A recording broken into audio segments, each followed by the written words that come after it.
déjà. Donc je m'appelle Émilie, je travaille sur le projet Phileas depuis le mois de janvier avec Harriet Sigmüller qui est la directrice du projet et qui n'a pas pu, être là aujourd'hui. Donc c'est moi qui vais assurer ce webinaire. Déjà et avant toute chose, je tiens à vous préciser que ce webinaire est enregistré. On ne vous voit pas, on ne vous entend pas, je tiens aussi à vous le dire. L'idée étant juste qu'on puisse ensuite mettre, le lien du replay à disposition de tous ceux que ça intéresserait et notamment des personnes qui éventuellement seraient intéressées, mais n'auraient pas pu être présents, avec nous. On a eu quelques messages, d'ailleurs dans ce sens. Voilà, je vais peut-être laisser la parole à Séverine Weiss, qui est juste là. Oui, alors j'espère que vous m'entendez. Voilà. Bonjour à tous, merci d'être présents. Alors je me présente, je suis Séverine Weiss, je suis traductrice littéraire et présidente du Conseil permanent des écrivains, donc une fédération qui regroupe une quinzaine d'organisations de défense des droits des auteurs du livre et qui travaille, comme vous le savez, avec les pouvoirs publics et les organismes interprofessionnels sur deux éléments principaux, la rémunération des auteurs, bien sûr, et la question de la transparence et de l'information pour les auteurs. Et le projet Phileas qu'on va vous présenter, en fait, ça fait bien une quinzaine d'années. C'est une revendication du Conseil permanent des écrivains depuis une quinzaine d'années d'avoir pour les auteurs plus d'accès, plus de transparence par rapport à tout simplement la vie de leur création au quotidien, avec le déficit d'information qu'il y avait jusqu'à présent entre les éditeurs et les auteurs. C'est un dossier que nous avons commencé à travailler de manière très sérieuse avec le syndicat national de l'édition en début 2023, avec beaucoup d'ateliers, beaucoup de travail pendant 2 ans, et puis beaucoup d'interlocuteurs de toute la chaîne du livre, les diffuseurs, les distributeurs, les logiciels de gestion, librairie, enfin bon, voilà, c'était un énorme chantier qui a fini par aboutir, grâce aussi, je le précise, avec le soutien de la SOFIA et du CNL, qui a abouti à la constitution de Phileas fin décembre 2024, et avec un lancement, et donc une équipe technique brillante, dont Émilie et Harriet, qui n'est pas directrice générale, qui n'est pas présente aujourd'hui, et avec un lancement donc de cette plateforme qui est essentiellement destinée donc aux auteurs, hein, avant tout bien sûr, et aussi aux éditeurs notamment aux petits éditeurs qui pour l'instant avaient manqué d'informations sur leurs ouvrages, avec le soutien évidemment des libraires qui participent à la solidarité interprofessionnelle pour aider à la transparence et la fluidité de toute la chaîne du livre. Donc avec un lancement au moment du festival, pour commencer à tester, festival du livre là en avril, pour commencer à tester un petit peu tout ça à des questions complexes, évidemment, vous imaginez bien en termes de données, de confidentialité, etc., qui se posaient. Donc, et avec un très bon lancement et déjà beaucoup d'auteurs qui se sont inscrits. Et voilà, donc nous souhaitons poursuivre ce mouvement qui est extrêmement positif. On est très content de la création de cette plateforme, qui est appelée à grandir, hein, évidemment, c'est un début. Elle est appelée à se perfectionner, à s'améliorer avec vos remarques aussi. Et puis, voilà, ça va se construire au fur et à mesure pour l'avenir. Et c'est effectivement, je précise, une première mondiale, hein, on peut le dire. Ça n'existe nulle part ailleurs et nous sommes très contents d'y participer. Et les auteurs sont... Donc, moi, enfin, je représente le CPE au conseil d'administration et il y a également une place pour la GDL, pour la Société des gens de lettres.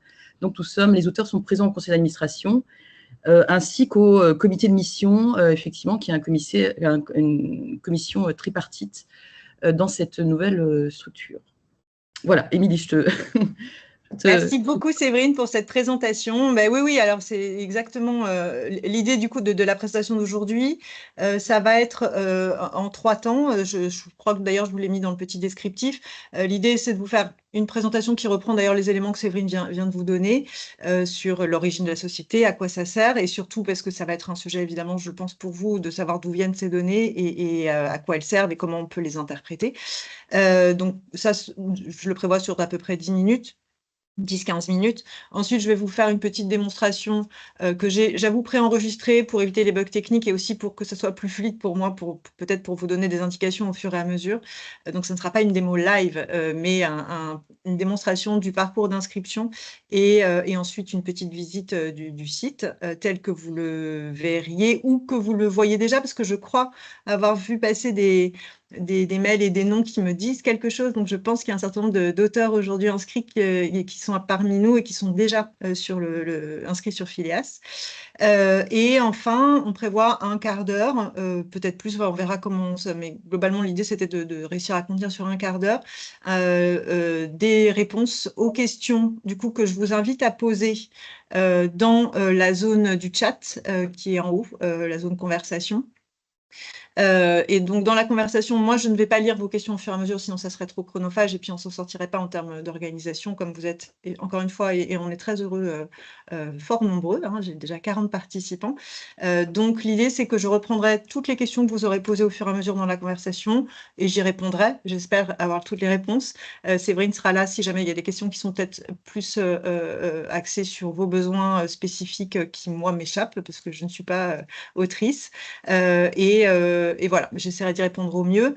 Et enfin, je reprécise que ce webinaire est enregistré, que le lien sera mis à disposition, que la présentation aussi que je vais vous faire sera mise à disposition et je l'enrichirai à l'issue du webinaire de toutes les questions que vous m'aurez posées et des réponses que j'espère, encore une fois, pouvoir y apporter.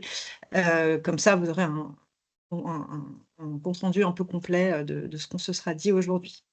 Voilà. Je vous propose du coup de passer dans le vif du sujet. Donc, je vais vous partager la présentation que nous avons aujourd'hui. Alors, attendez, encore faut-il que j'arrive à la mettre, comme d'habitude, un peu plus. Voilà. On reprend au début. Donc, Phileas et les fondements du projet. Si jamais vous me dites que vous ne voyez pas cette présentation, Séverine, du coup, je te laisse me dire, est-ce que tu vois bien cette présentation? De mon côté, c'est bon. Bon, donc j'en déduis que ça doit l'être pour tout le monde, normalement. Donc, vous vous rappelez finalement ce que Séverine vous a un petit peu décrit. Hein, la raison d'être du projet, elle est évidemment ancienne. Les discussions autour de la nécessité d'information auprès notamment des auteurs, pas que, mais aussi et surtout des auteurs, elle se fait sentir depuis des années. L'idée, c'est véritablement d'œuvrer en transparence, en fournissant toutes les données disponibles, avec aussi, du coup, on y reviendra quand je vous expliquerai justement les données que vous serez amenés à voir. C'est pas si facile parce qu'en fait, tout le monde n'a pas le même niveau d'information aujourd'hui, y compris du côté des éditeurs. C'est-à-dire que tout le monde n'a pas les mêmes l'accès aux mêmes données, puisque tout le monde n'a pas la même taille de structure, tout simplement. Donc, l'idée là, c'était donc de créer une plateforme, en tout cas pour les auteurs, qui vous permettent de voir ce que d'autres petits éditeurs, par exemple, ou d'autres même plus grosses structures voient aujourd'hui. Voilà, donc ça, c'était la base. Comme l'a dit Séverine, il y a donc de nombreux ateliers qui ont été menés depuis 2023. L'idée étant de mettre tout le monde autour d'une table, ce qui n'a pas toujours été, je pense, si simple, mais c'était vraiment essentiel pour monter ce projet et pour répondre aux besoins de tout le monde, et de l'encadrer par cette structure de société à mission pour préserver vraiment la dimension d'intérêt général et surtout garantir les fondements du projet, que ces fondements soient toujours préservés dans la manière de mettre en œuvre le projet ensuite.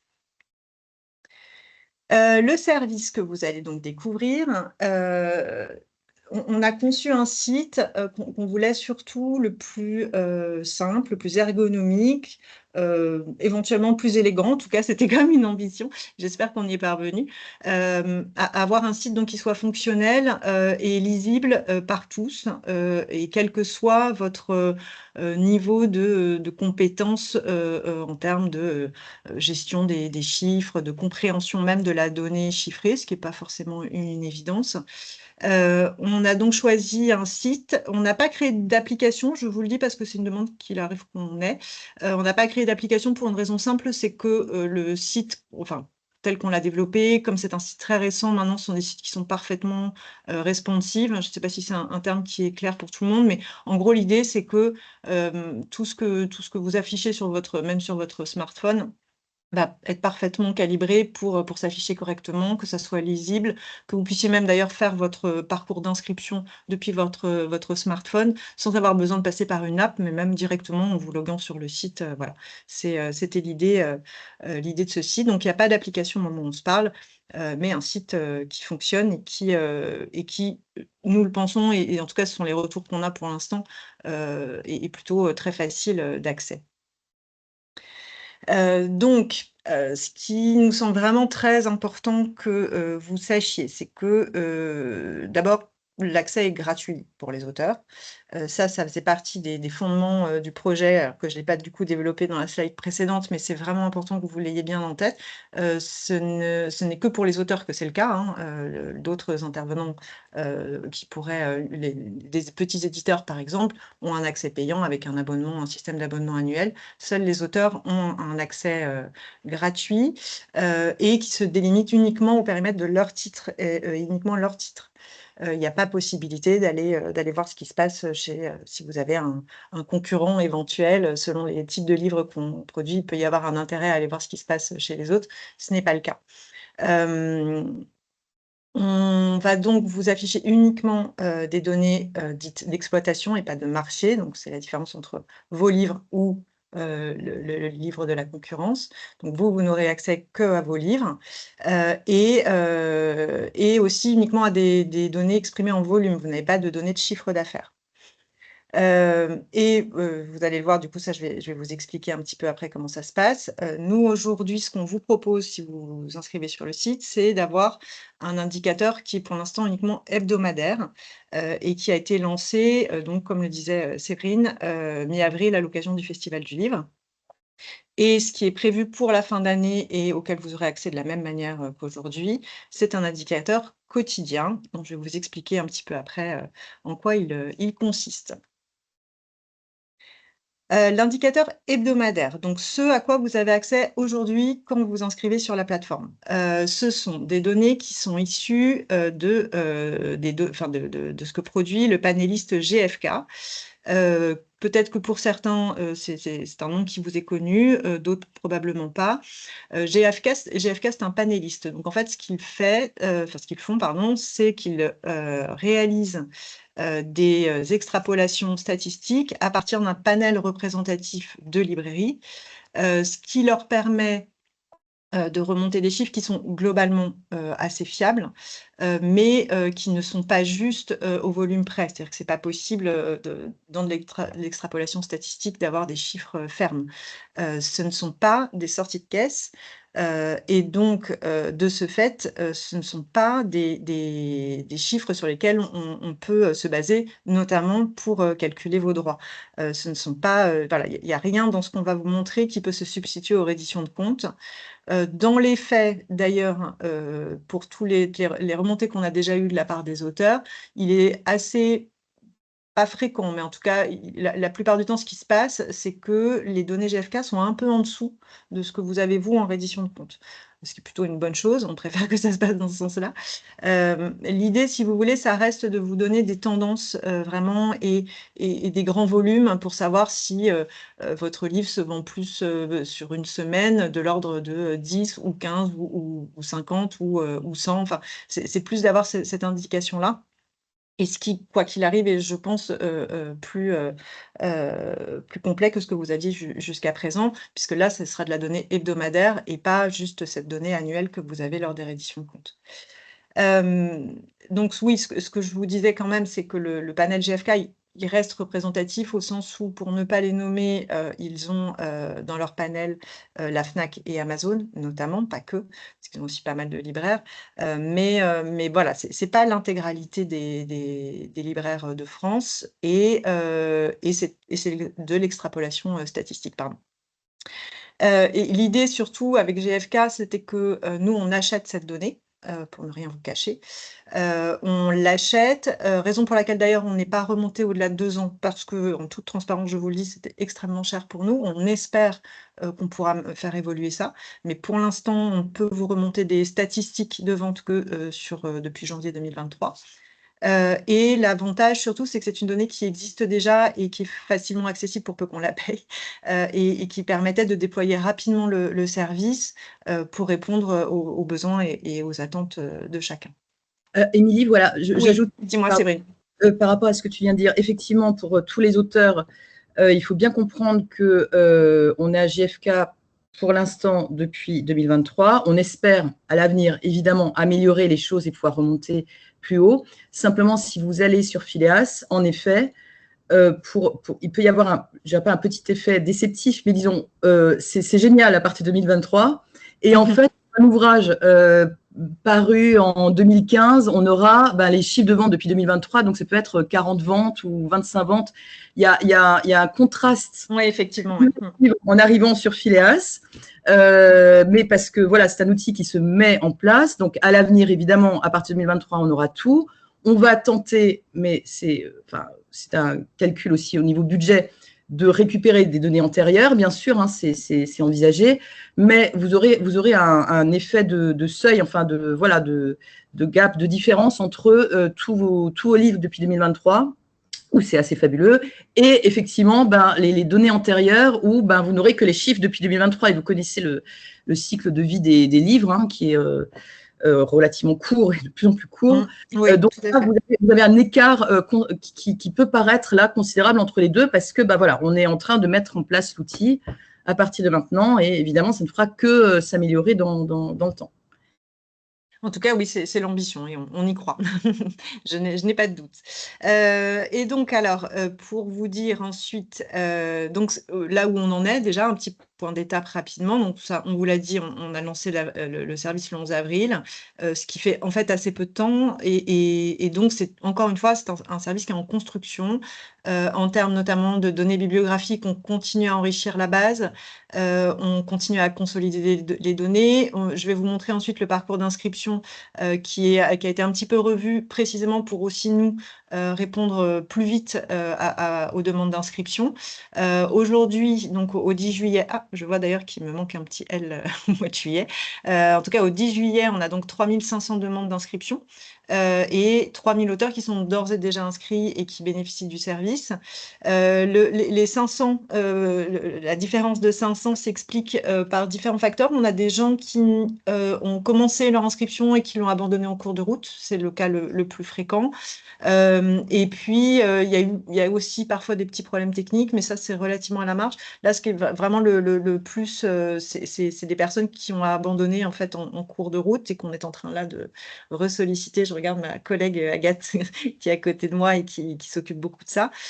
Et puis, on avait un autre cas qui est, oui, c'est simplement nous, on essaye, mais on est un tout petit service, encore une fois, donc on essaye d'aller le plus vite possible.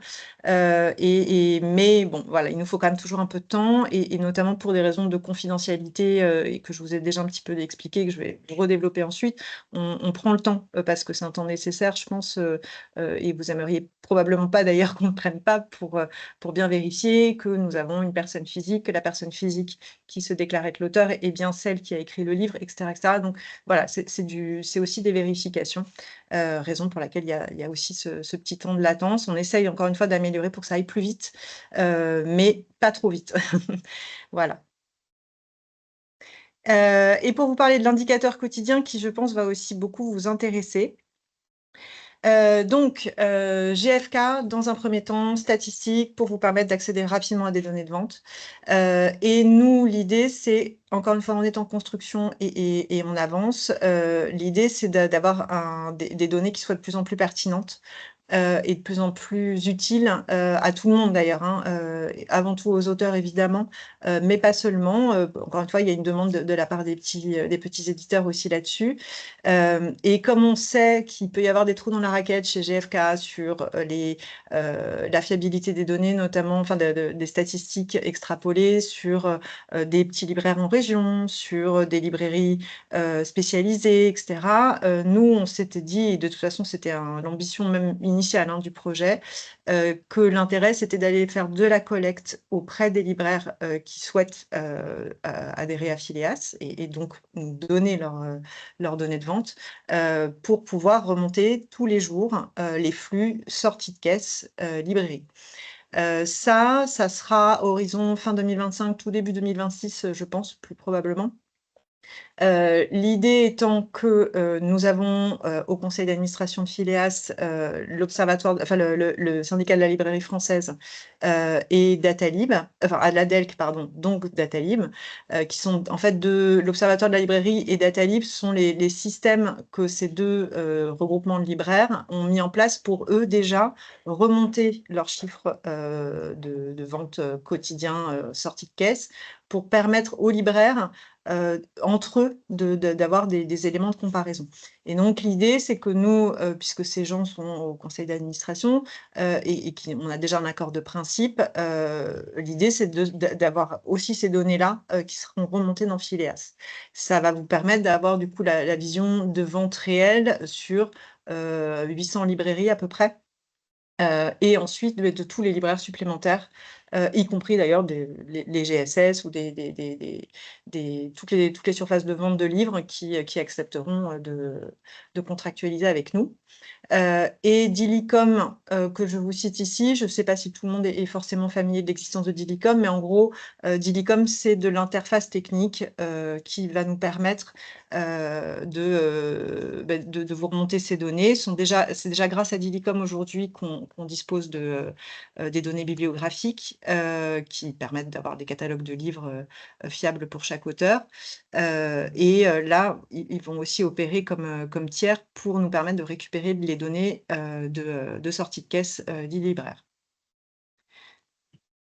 Voilà pour les grands principes du service. Pour l'organisation... Ah oui, pardon, vas-y, tu voulais dire quelque chose. Je reviens juste sur ce que la fiche d'avant, pardon, je voulais juste pour que ce soit clair pour tout le monde. Au niveau des indicateurs, donc ce qui va se passer pour les auteurs, c'est qu'actuellement, vous avez votre édition de compte annuelle, bientôt 2, certes, qui s'appuie sur les flux, donc les ventes aux libraires, non pas aux lecteurs, les ventes en librairie, et avec un arrêté des comptes à un moment dans l'année, qui fait que certains livres sont donc déjà vendus aux libraires, mais vous connaissez le principe des retours, peuvent éventuellement retourner dans les stocks ultérieurement. Ce principe qui fonde la rémunération actuellement des auteurs ne change pas. C'est bien ça qui va déterminer ce que vous allez toucher. Là, ce qui change pour les auteurs, c'est qu'il va falloir s'habituer à avoir d'autres chiffres qui seront différents. Donc, en plus de cette reddition de compte, vous aurez GFK de manière hebdomadaire qui donne une bonne indication générale sur ce qui se passe pour vos livres, et d'ailleurs aussi éventuellement avec des pics à tel moment de l'année ou autre, enfin avec des détails qui seront intéressants, qui sera un autre chiffre qui vous permettra d'anticiper vos revenus.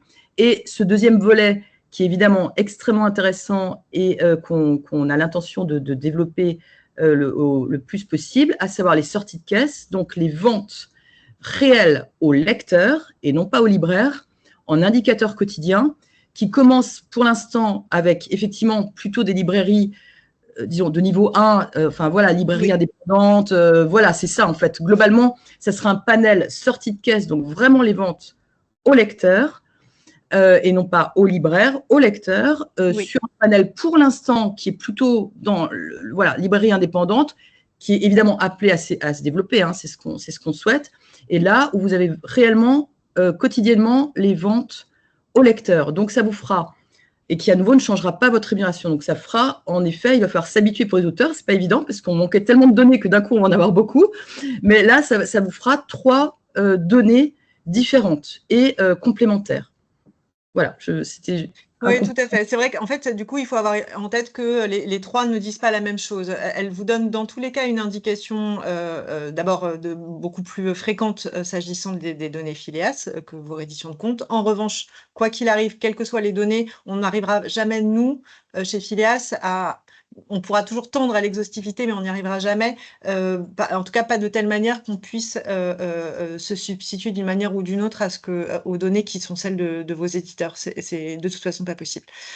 Donc l'idée, c'est véritablement plutôt de vous dire que sur tel marché, tel périmètre, parce que sur l'indicateur quotidien, je le précise parce que c'est quand même important, à partir du moment où on a toutes ces librairies qui accepteront de nous donner leur volume de vente sortie de caisse, on affichera cette liste. Alors, on ne vous dira pas telle vente a été réalisée chez telle personne, ça c'est impossible aussi, pour des raisons que je pense vous comprendrez. En revanche, ça vous permettra de savoir à quel point le panel peut être, enfin, la liste des libraires peut être représentative, notamment pour vous, parce que c'est vous qui connaissez le mieux vos livres et qui, je pense, serait capable de vous dire ah bah c'est intéressant pour moi de savoir que, je vous dis n'importe quoi, chez Sorams ou chez Ombre Blanche, je sais que s'ils sont dans le panel là, enfin dans la liste des libraires qui remontent les données, pour moi ça peut avoir un intérêt.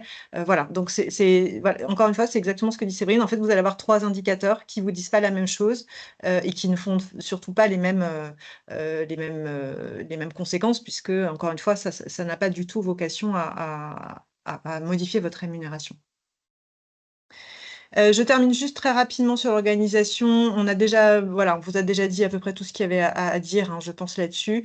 L'idée, c'était d'avoir aussi bien au comité de mission que dans le conseil d'administration des représentants de tous les collèges. Et ça aussi, indépendamment de l'outil lui-même qui est déjà innovant, je pense que Séverine, tu ne me diras pas le contraire, il y a quelque chose d'assez inédit dans le monde, la capacité d'avoir un peu tout le monde autour de la table qui réfléchit en se disant, bon, il est temps qu'on œuvre pour la transparence et pour de l'information qui circule, parce que c'est dans l'intérêt de tout le monde de toute façon. Voilà, donc là, vous avez la liste des gens qui sont au conseil d'administration et le comité de mission qui, en fait, est une émanation en fait, de chacun des collèges présents dans le conseil d'administration. D'accord, donc si vous êtes d'accord, je vais vous passer la démonstration. Alors là, je vais devoir faire un petit switch. Tac, tac. Excusez-moi, j'arrive. Donc là, comme je vous le disais, alors attendez, hop.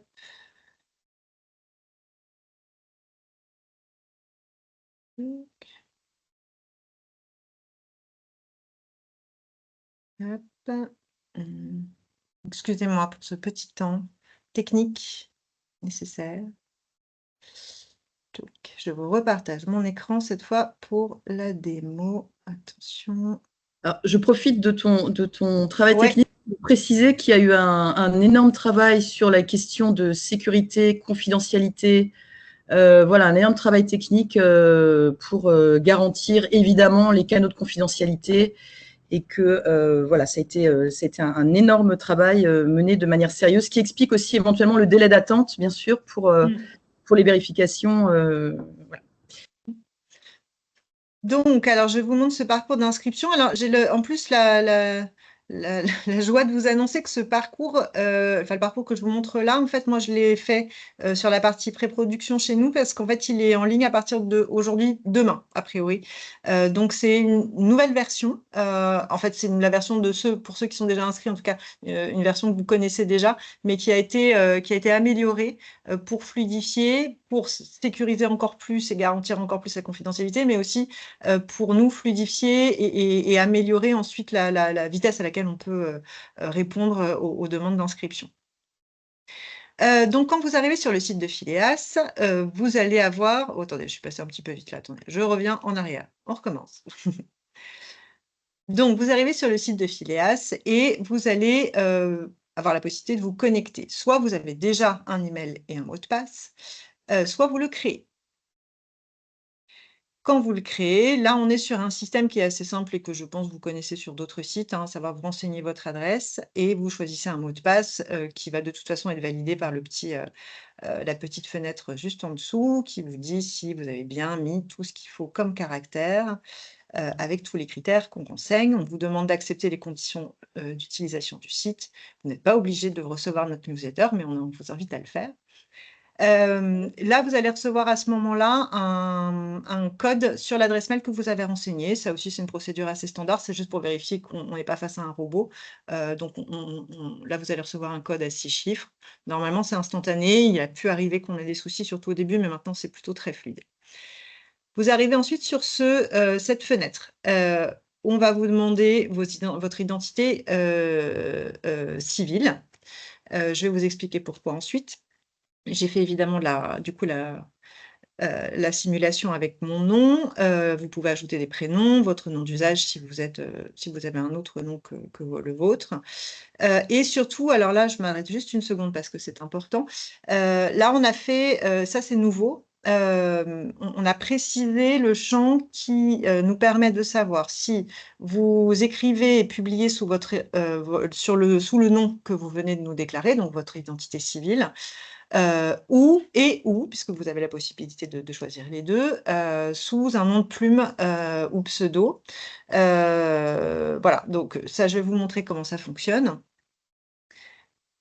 Parce que dans les deux cas, maintenant, ce qu'on vous demande et qu'on ne vous demandait pas auparavant, c'est de nous indiquer au moins un EN, un ISBN, pour nous permettre, nous, d'identifier avec plus de certitude vos livres et vous rattacher plus facilement les livres que vous avez publiés.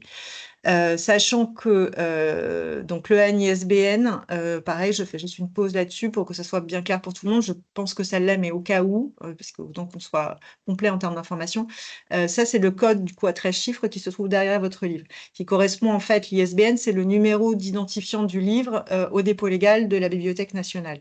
Et en fait, c'est l'identifiant unique, c'est-à-dire que autant jusqu'à présent, on vous demandait juste éventuellement de nous donner un titre.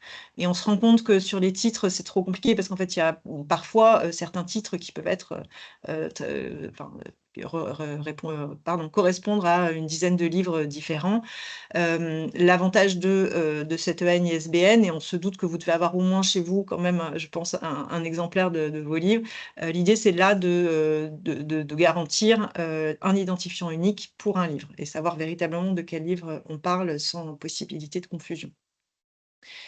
Donc pareil, on vous demande si vous avez écrit sous un pseudo, avec ou sans nom, prénom, parce que ça c'est pas forcément le cas pour tout le monde, et de la même manière, on va vous demander là, de renseigner un EN ISBN, pour ces livres que vous auriez écrits sous pseudonyme. Et vous allez avoir juste en dessous la possibilité, et ça aussi pour nous c'est important, et je m'arrête aussi juste une seconde là-dessus, de nous donner un justificatif de ce lien pseudonymique. Parce on est souvent face à des cas, alors pas toujours, parfois il arrive qu'en faisant un peu de recherche sur Internet, on arrive à lier les deux, mais c'est pas souvent le cas en fait. Et pour garantir toujours la confidentialité des données, pour nous, et pour éviter qu'on vous le demande par la suite, au moment où on crée le compte et que donc il y a des cas de support qui doivent se manifester. Là, on vous demande tout de suite si vous pouvez nous adresser juste en fait le bout. On ne veut pas avoir votre contrat, hein, loin de là, c'est pas du tout l'ambition, mais juste la partie, une capture d'écran par exemple suffit de la partie de votre contrat qui établit en fait un lien entre votre nom civil et votre pseudonyme, avec l'idée que nous, on vous garantit évidemment de supprimer tous ces fichiers, on ne les conserve pas, c'est juste pour nous avoir une preuve de ce que vous nous dites. Donc à ce niveau-là, donc là, il s'agit juste de télécharger. Vous pouvez télécharger ensuite charger autant de pseudos évidemment que vous voulez. Et là, attendez, avance un petit peu. Oui, autant de pseudos que vous voulez, OK. Et puis votre date de naissance, ça va nous permettre ensuite, nous, de faire le recoupement avec votre carte d'identité. On va en parler juste après, enfin, en tout cas, votre pièce d'identité, ce qui va nous permettre de savoir, d'attester du fait que nous avons bien une personne réelle qui se trouve derrière la création du compte et qu'elle est bien la personne qu'elle prétend être. Donc là, oui, j'avais fait du coup la simulation avec un ISBN.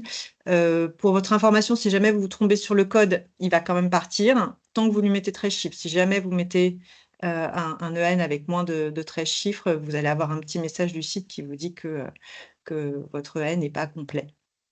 Voilà, donc là, on en est à la vérification d'identité. Ça, c'est un module qui s'appelle ID Now, comme vous pouvez le voir, qui est écrit juste en dessous. L'idée, donc, on vous explique toutes les pièces d'identité qui sont recevables. Pour information, c'est un module qui est celui que la Française des Jeux utilise notamment, et qui est un vérificateur d'identité qui est fiable, qui est français, avec des serveurs en France, donc vos données ne partent pas dans un cloud à l'étranger. Et quoi qu'il arrive, toutes les pièces d'identité sont supprimées au bout d'un mois. Voilà. Donc, ça nous permet toujours d'avoir au pire une vérif si jamais il y a un souci. Donc là, moi, vous ne le voyez pas, mais j'ai téléchargé ma carte d'identité recto et verso. Vous pouvez le faire sur un PC, vous pouvez aussi le faire sur votre téléphone et là, du coup, vous allez avoir un petit message qui vous dit que vous pouvez prendre en photo avec votre téléphone votre pièce d'identité. Bon, là, il faut toujours attendre que ça tourne bien et voilà. Donc là, on peut vous demander des petites précisions.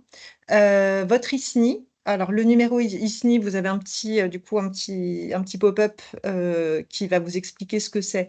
Moi, pour vous en dire un mot, l'ISNI, c'est votre identifiant auteur. Tous les auteurs ne le connaissent pas. Parfois, des auteurs ont un ISNI et ils n'ont même pas connaissance de ça. Et ça, c'est de toute façon, c'est une référence que vous trouvez soit dans la base ISNI, je pourrais vous envoyer le lien pour ceux que ça intéresse, soit sur votre fiche dans le catalogue de la Bibliothèque nationale aussi, parce que c'est en général la Bibliothèque nationale qui se charge d'attribuer des ISNI. Et c'est un numéro normalement aussi unique qui est censé rattacher l'intégralité de vos œuvres sous un même nom, prénom, qui, même s'il a des homonymes, doivent pouvoir être désambiguisés grâce à ce numéro ISNI. Voilà, donc à l'issue de ça, vous allez recevoir ce petit message que vous voyez à l'écran et qui donc vous remercie et vous dit que vous allez avoir que vous serez ensuite informé de la confirmation de votre compte avec toutes les informations que vous avez renseignées. Voilà pour la partie que je voulais vous montrer là. Et je vais maintenant vous partager la visite du site qui va se trouver par ici.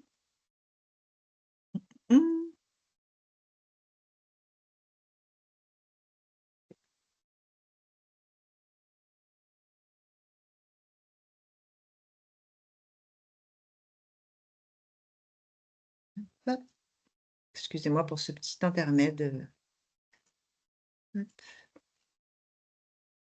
J'y reviens tout de suite. Voilà.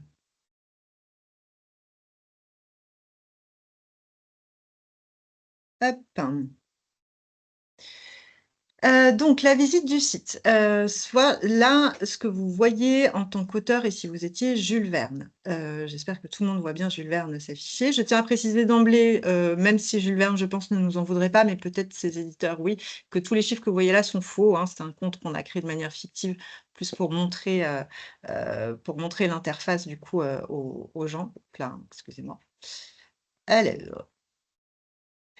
Donc, quand vous arrivez, vous, en tant que Jules Verne, sur votre compte auteur, voilà ce que vous voyez.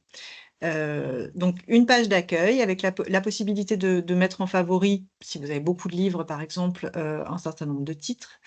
Donc, tous vos livres qui s'affichent avec le visuel de couverture.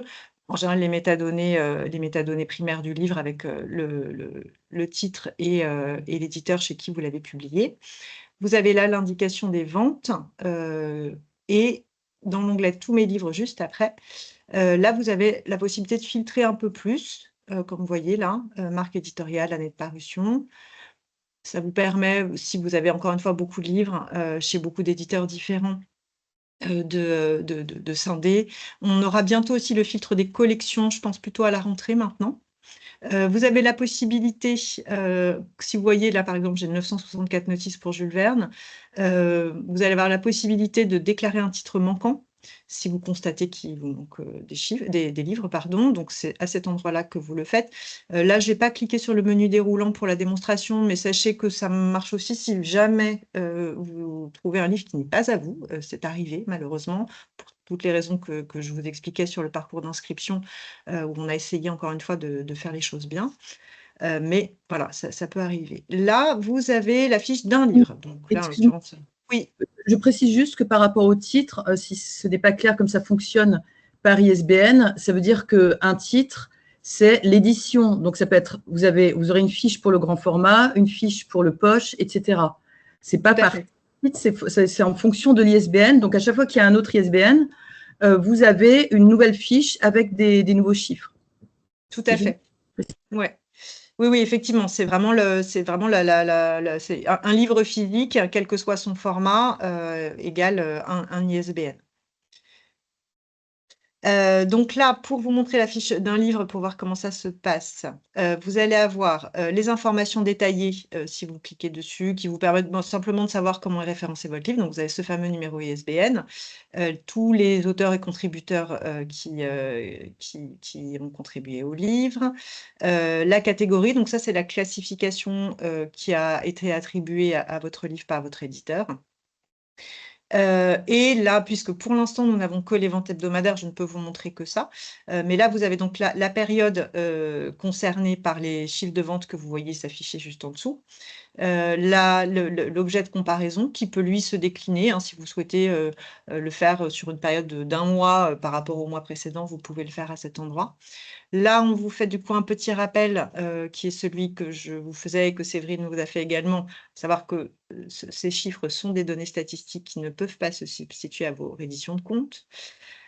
Et vous avez enfin une vue graphique qui vous permet d'avoir un peu en un coup d'œil comme ça, en tout cas depuis 2023, puisqu'on sait que ça aussi, ça fait partie des problèmes. Mais voilà, en tout cas, là, vous avez le cumul des ventes depuis 2023 ou sur la période que vous sélectionnez.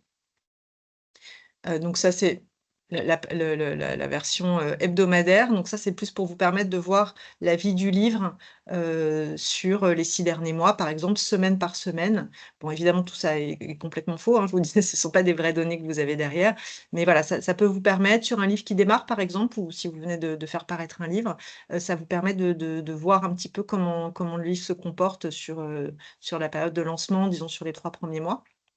Ou de voir J'ajoute oui. Ou de voir aussi, pour un auteur, ça peut être intéressant, si, je ne sais pas, il y a eu un festival, est-ce que ça a eu un effet sur les ventes? Oui. S'il y a eu un gros papier dans le monde, est-ce que ça a eu un effet sur les ventes ou pas? Ça permet aussi ce genre de choses de manière assez précise et enfin, très intéressante pour les auteurs, hein, je pense. Ouais. J'ajoute là-dessus parce que ça fait partie des questions qui nous ont été posées. Alors là, pardon, là, c'est juste le mode liste pour vous montrer que vous pouvez le présenter donc soit sous mode vignette, soit en mode liste. Là, il y aura une fonctionnalité d'export qui sera également disponible pour les auteurs. Si toutefois ça vous intéresse, en tout cas, on aura cette fonctionnalité. J'ajoute aussi une petite chose qui était donc importante pour moi et pour beaucoup d'auteurs de ce que j'ai vu. Ce que Phileas vous montre, ce sont les livres qui sont parus. Donc si vous avez des livres qui sont à apparaître et qui ne sont pas encore sortis, c'est normal qu'ils n'apparaissent pas. Mais si un livre est sorti, mais qui n'a pas généré de vente, il va quand même vous apparaître avec des ventes à 0. En revanche, un livre apparaître n'apparaît pas sur Phileas tant qu'il n'est pas sorti. Et on a aussi, c'est pareil, c'est en cours de récupération. Dans le courant du mois, là, on doit avoir les données des archives de Dilicom, donc qui concernent les livres épuisés, même si, a priori, il y a peu de ventes ou pas de ventes qui auront été réalisées. Bon, voilà, néanmoins, je sais que c'était un souci des auteurs de pouvoir voir apparaître ces livres-là, plus parce que je pense que c'est aussi pour vous important d'avoir un peu une vision de votre œuvre, ce qui est tout à fait légitime. Et donc, voilà, on va aussi remonter ces livres, même s'ils n'ont plus de vie commerciale, en tout cas, ils existent toujours dans les bases bibliographiques. Et dernière chose là-dessus, et après on va pouvoir passer aux questions-réponses. Je pense que j'ai largement dépassé le temps à partie. Mince, je voulais vous dire quoi? Excusez-moi, ça va me revenir. Oui, sur les données bibliographiques et sur le rattachement, parce que je sais que c'est une grosse question.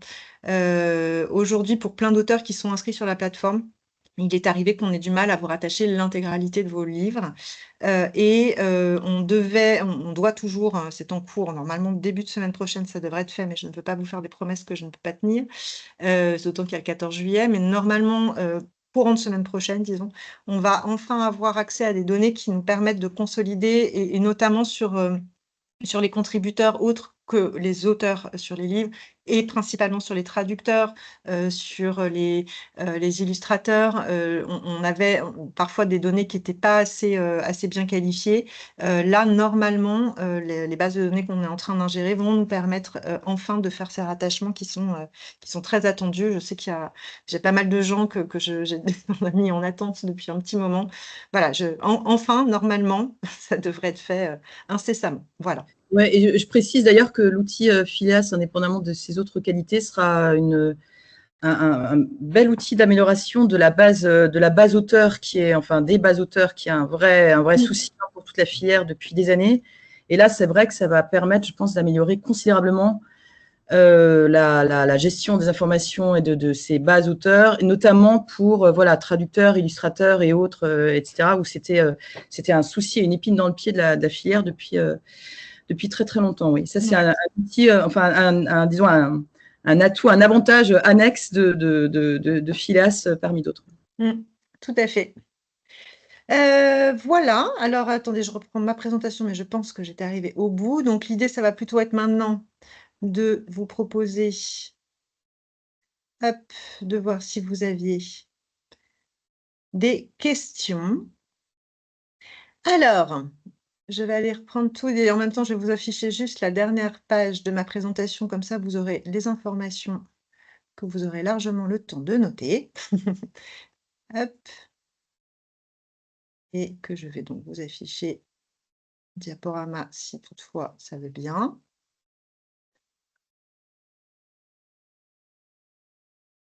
Voilà. OK. Donc oui, c'était bien ici les questions. Je réponds tout à fait, et je n'en vois pas. Alors si, je vois. Julie Thibony, bonjour. La différence entre les indicateurs hebdo et quotidiens, donc non, pour répondre à votre question. Vous me demandez si les chiffres GfK sont extrapolés à partir des sorties de caisse et alors oui, les chiffres GfK, pardon, sont extrapolés à partir des sorties de caisse. Nous, on ne fera pas d'extrapolation. Nous, on n'a pas vocation du tout à devenir des statisticiens. Donc l'immense différence, en fait, elle est là. C'est que les chiffres GfK sont des statistiques réalisées sur la base d'un panel de libraires représentatifs du marché. Nous, on va vous remonter les ventes réelles réalisées dans X librairies, avec un nombre qui est appelé, je pense et j'espère en tout cas à se consolider et à grandir dans les mois et les années à venir, parce que voilà, il n'y a pas de raison que ça ne se passe pas de cette manière. Et donc, en tout cas, on est sûr au démarrage qu'on aura 800 libraires, mais ce qu'on vous remontera, ce sont les chiffres réellement réalisés chez ces 800 libraires. Point. Oui, alors c'est peut-être moi, j'étais peut-être pas claire tout à l'heure à ce niveau-là. Ouais. Mais en gros, JFK, on a des données sur un vaste nombre de librairies, mais avec de l'extrapolation. Et le second volet qui est appelé à se développer, c'est un panel plus réduit qui concerne surtout les librairies indépendantes, mais là, avec des données non extrapolées du tout. Et donc, oui, et donc l'indicateur hebdo, pour répondre du coup à la question de Julie, l'indicateur hebdo de Phileas, c'est GfK. L'indicateur quotidien de Phileas, ce sont les ventes sorties de caisse des 800 libraires, plus. Je ne sais pas, j'espère que c'est clair. Ce sont deux données différentes qui ont en plus deux temporalités différentes, effectivement. Nous rappeler ce qu'est le numéro ISNI. Alors, eh ben, écoutez, je vais faire quelque chose, c'est que du coup, je vais vous montrer ça. Le fait est que le numéro ISNI, c'est mal connu des auteurs, hein, pour le coup. Oui, c'est vrai. C'est quelque chose que j'ai constaté, effectivement, là, en parlant avec les gens. Alors, je vais vous montrer. Alors, attendez, le site de l'ISNI, moi, je dois l'avoir quelque part par là. Puisque nous, on l'utilise pour le coup assez fréquemment.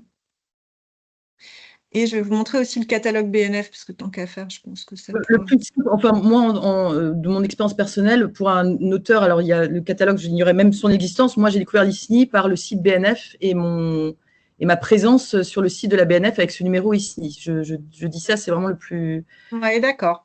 C'est le plus simple. Mais voilà. En fait, le principe, c'est que la base ISNI n'est pas une base contributive. Enfin, elle est contributive. Là, donc, vous voyez, là, ça, c'est le site de l'ISNI, donc, qui s'appelle isni.org, hein, tout simplement. Je vous remettrai le lien dans la présentation, du coup. Et donc, ça, c'est une base internationale. Si je vous dis n'importe quoi, on va essayer, pour ne fâcher personne, un auteur français, prenons James Ellroy. Donc, voilà, ce que va qualifier la base ISNI. Vous avez du coup l'écriture, enfin, vous voyez, je pense que vous voyez du coup mon écran.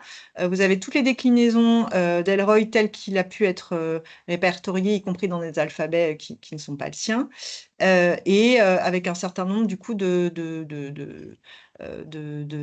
types de contributions où il a pu être identifié, d'autres noms d'auteurs, contributeurs qui peuvent lui être liés de manière fréquente, et Donc là, on est dans le cas effectivement d'un auteur qui est plutôt très bien renseigné, parce qu'il est extrêmement célèbre, etc., et que je pense que ces éditeurs du monde entier ont fait en sorte d'eux. Mais voilà, vous avez du coup la liste complète des œuvres d'Elroy, y compris dans leur traduction.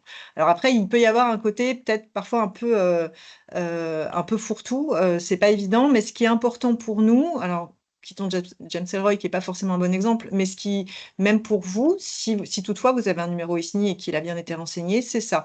C'est ce que vous voyez là. Donc, vous avez un numéro là qui commence toujours par un 4x0, avec une adresse qui du coup, enfin, un lien qui renvoie directement à votre fiche ISNI. Et ça, du coup, c'est en lien avec ce que vous avez effectivement dans le catalogue BNF. Est-ce que vous voyez bien ma fenêtre BNF là, du coup? Oui, c'est Oui, bon, Séverine? Ouais, voilà. merci. Voilà, donc là, en fait, ça, c'est pareil, c'est le référencement qui est fait à la Bibliothèque nationale pour James Ellroy.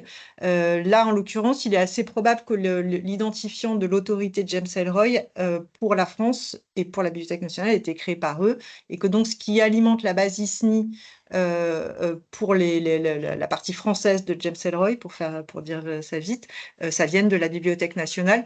Et donc, dans le cas de vos œuvres, vous, auteurs français, ça sera très probablement le cas aussi. Voilà, je ne sais pas, j'espère avoir répondu à votre question. Bon, ce sont des données qui ne sont pas évidentes, hein, je ne vous le cache pas pour tout le monde, hein, c'est pas si évident. Ensuite, quand un ancien titre vente sur période sélectionnée 0, est-ce que ça veut dire qu'il n'est potentiellement plus exploité par notre éditeur et qu'on pourra récupérer vos droits? Honnêtement, je ne peux pas du tout vous dire. Enfin, ça, nous, on n'a aucun moyen de le savoir. C'est-à-dire que si votre livre ne s'est pas vendu, ça ne veut pas dire qu'il n'est pas en vente. Ce n'est pas tout à fait la même chose. C'est potentiellement, il est évident que si le livre n'est plus exploité, a priori, il ne se vendra plus. Mais l'inverse n'est pas vrai. C'est-à-dire que ce n'est pas parce qu'il ne s'est pas vendu qu'il n'est plus exploité. Ça, je ne peux pas vous dire. Dans tous les cas, nous, ce n'est pas une information qu'on qu'on a vocation à diffuser. On ne la connaît pas, de toute façon, pour être très clair avec vous. C'est pas du tout, c'est pas l'ambition du projet, en tout cas. Alors, pardon, excuse-moi, il y avait une Ouais. question plus haut. Je suppose que le fait de renseigner tous nos ISBN sur Filas ne dispense pas d'en faire autant sur le catalogue de la BNF. Alors, je réponds personnellement, je suppose que oui. En même temps, je n'ai jamais, à titre personnel, je n'ai jamais cherché à enrichir le catalogue de mes œuvres sur le site de la BNF. Je ne sais même pas s'il y a un outil pour le faire volontairement. J'avoue que je ne sais pas si, Émilie, toi, tu as une réponse.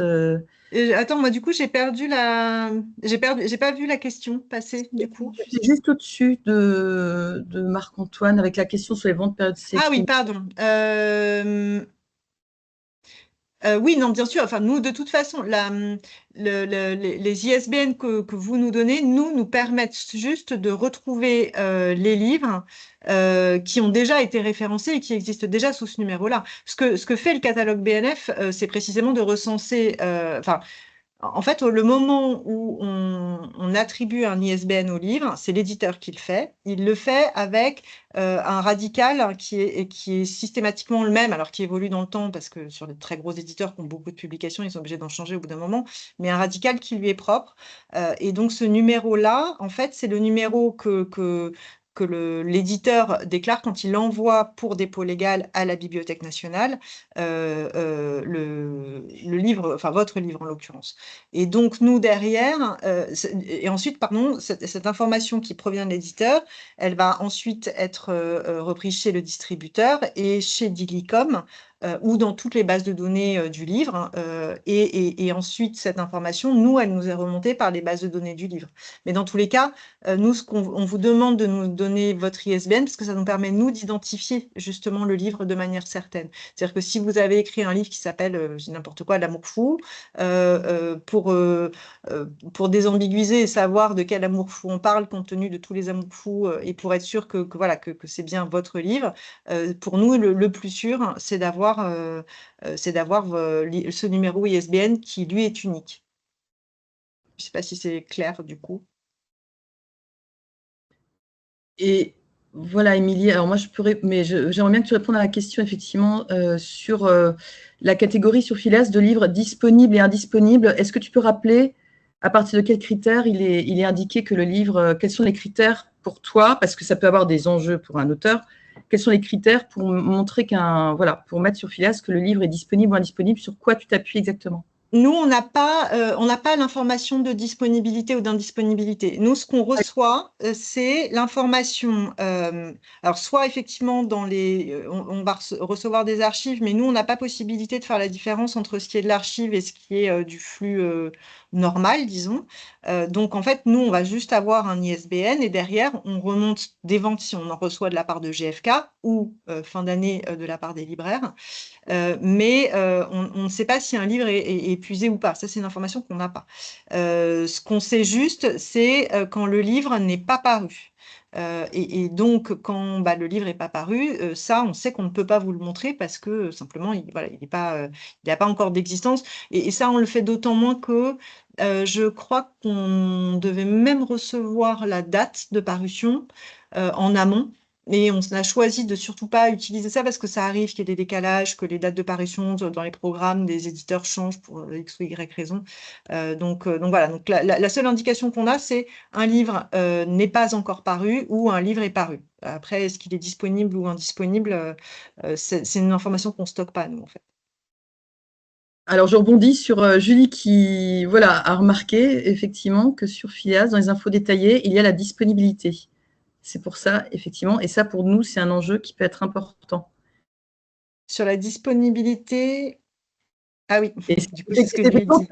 et c'est effectivement très intéressant pour nous pour diverses raisons. Donc, je voulais te demander sur Ouais. les critères par rapport à Dilicom et au classement des livres. Écoute, il faudrait que j'aille revoir. Pour moi, on n'avait pas de distinction, mais du coup, il faudrait que j'aille revoir comment c'est libellé dans la table d'Illicom. Pour moi, il n'y avait pas l'information. Après, l'indisponibilité, elle peut être motivée par pas mal de choses. C'est pas forcément un état pérenne. Ça ne veut pas dire que l'éditeur a arrêté d'exploiter le livre. Ça peut vouloir dire simplement qu'il est en rupture de stock. Enfin, il peut y avoir beaucoup de choses à l'indisponibilité. Donc, par rapport à à la question qui était celle, je ne veux pas dire de bêtises, je ne sais plus, de Marc-Antoine. Je ne veux pas vous dire de bêtises, donc ça me paraîtrait un petit peu touchy de vous dire, bah, ça y est, le livre est plus dispo, vous pouvez aller récupérer vos droits. Honnêtement, le statut d'indisponible chez Dilicom n'est pas forcément synonyme de... Voilà. donc si toutefois, et je me souvenais même plus qu'on remontait l'info, mais donc si on la remonte, voilà, apprendre avec des pincettes quand même sur le côté pérenne de l'information, quoi. Qui veut dire que ça peut recouvrir des arrêts de commercialisation, comme Oui. des en cours de réimpression, comme arrêt provisoire ou que sais-je, enfin diverses catégories d'indisponibilité du livre qui ne relèvent pas forcément totalement de l'arrêt de commercialisation. Oui, c'est-à-dire que normalement, d'ailleurs, c'est quand même voilà, entre l'arrêt de com, l'épuisé, le non disponible, parfois on a même des en cours de réimpression, donc c'est des informations alors que nous, on récupère pas chez Dilicom, parce que nous, on a 3 statuts, effectivement, qui sont indisponibles, disponibles ou apparaître. Mais c'est des informations qui existent. Enfin, moi, pour les avoir vues passer en tant que libraire, c'est sûr que c'est des infos qui peuvent être remontées. Mais donc, derrière le indisponible, je pense qu'il peut y avoir énormément de réalités différentes, quoi. Donc, à prendre en tout cas avec des pincettes. Mais par contre, ça peut éventuellement expliquer pourquoi la vente est à 0 sur telle semaine. Ça, oui, pour le coup, si le livre est indisponible, ça peut vous donner une indication. Alors, attendez que je ne baisse. Je suis désolée, il est déjà 15h30. Je vais être obligée de bientôt arrêter cette réunion. Le catalogue de la BNF est alimenté par Dilicom et c'est rare qu'il y ait des erreurs. Ouais, donc la disponibilité, ok. Qu'il y ait des erreurs à quel niveau, du coup, Julie?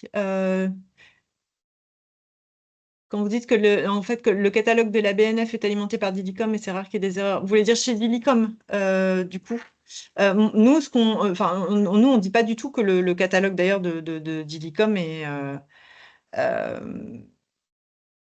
que le catalogue de Dilicom n'est pas bon, loin de là. D'ailleurs, il a le mérite d'être exhaustif. Non, ce qui est Si Dilicom alimente le catalogue de la BNF, d'ailleurs, enfin, je suis pas complètement sûre de ça. En tout cas, pas sur l'intégralité des parutions françaises. En tout cas, ça me paraît assez peu probable, mais ça serait à revérifier. En tout cas, ce qui est sûr, c'est que les données Dilicom telles qu'on les reçoit aujourd'hui doivent être forcément retraitées d'une manière ou d'une autre par la Bibliothèque nationale et que on constate, nous, qu'il y a pas mal de manques, si c'était ça l'objet de votre question, il y a pas mal de manques quand même sur les contributeurs, mais qui pallient à Dilicom, en fait. Hein, c'est pas la faute de Dilicom, c'est qu'à un moment donné, il y a une remontée d'informations entre l'éditeur, éventuellement le diffuseur, éventuellement le distributeur, qui se fait pas de manière suffisamment fluide et bien qualifiée pour que la base Dilicom soit bien qualifiée. De toute façon, Dilicom ne crée pas de la donnée bibliographique. Eux, ils sont intermédiaires, hein, de toute façon. Donc, ils retravaillent pas les données qu'on leur fournit.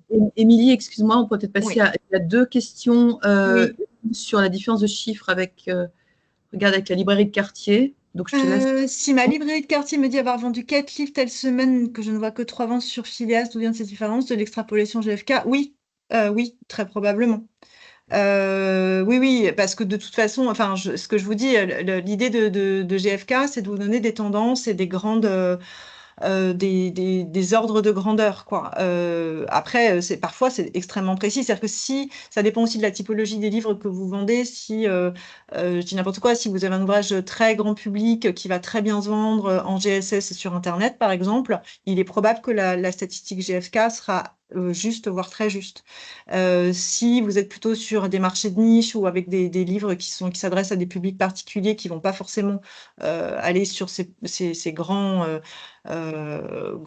circuits nationaux et Internet, il est probable que la stat GFK soit moins juste. En fait, c'est en ça qu'on veut quand même toujours bien prévenir les gens sur le fait que on constate des écarts, de fait, c'est sûr.